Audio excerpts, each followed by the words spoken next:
জন্য কি বানাচ্ছ? আজকে বানাবো চিকেন মশলা। তার জন্য লাগছে এটা ফ্যাটানো টক দই, তারপর লাগছে এটা কেটে রাখা পেঁয়াজ, আর একটা লাল কাঁচা লঙ্কা, এটা আছে মিট মশলা, এটা হলুদ গুঁড়ো, এটা আছে জিরার গুঁড়ো, এটা আছে সামান্য চিনি, লবণ স্বাদ অনুযায়ী, এটা রেড চিলি পাউডার, এটা রসুন পেস্ট, এটা ধনিয়ার গুঁড়ো, আর এটা আদা পেস্ট, আর এখানে কেটে রাখা টমেটো একটা, আর এখানে দুটো তেজপাতা আর গোটা এলাচ দারচিনি লবঙ্গ, আর মাংস আছে এখানে 1 কেজির মতো মাংস। এটাকে দই দিয়ে ফার্স্টে ম্যারিনেট করে নেব। ফাটানো টক দইটা দিয়ে দেবো,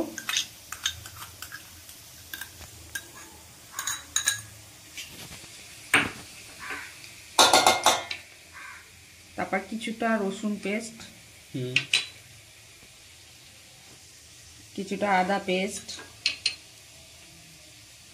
লবণ,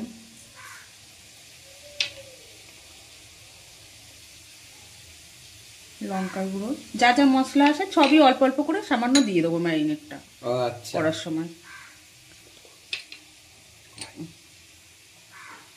হলুদ গুঁড়ো,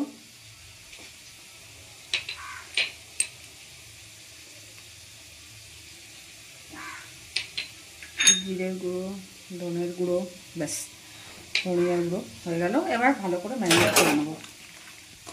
ম্যারিনেট করা হয়ে গেছে, এবার কি করবা? এবার কড়াইতে পেঁয়াজ দেবো, তেজপাতা দুটো দিয়ে দিলাম, গোটা গরম মশলা,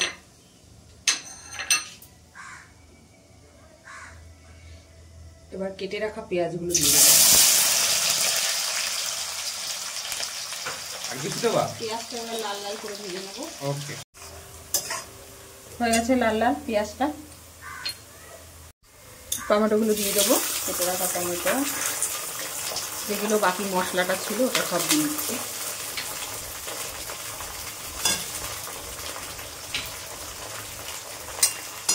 লবণ,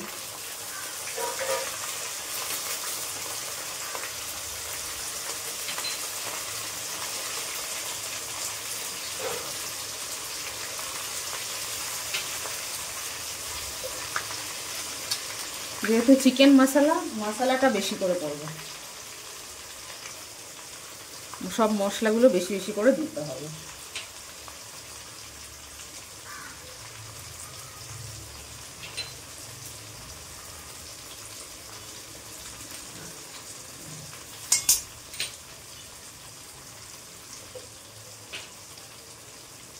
এবার সামান্য চিনি দেবো কালার আর স্বাদ আসার জন্য। এবার এটাকে মিক্স করে নেব। মশলাগুলো কষানো হয়ে গেছে, এবার কি করবা? এবার তেল ছেড়ে দিয়েছে মশলা থেকে, এবার চিকেনগুলো সব দিয়ে দেবো। ওকে,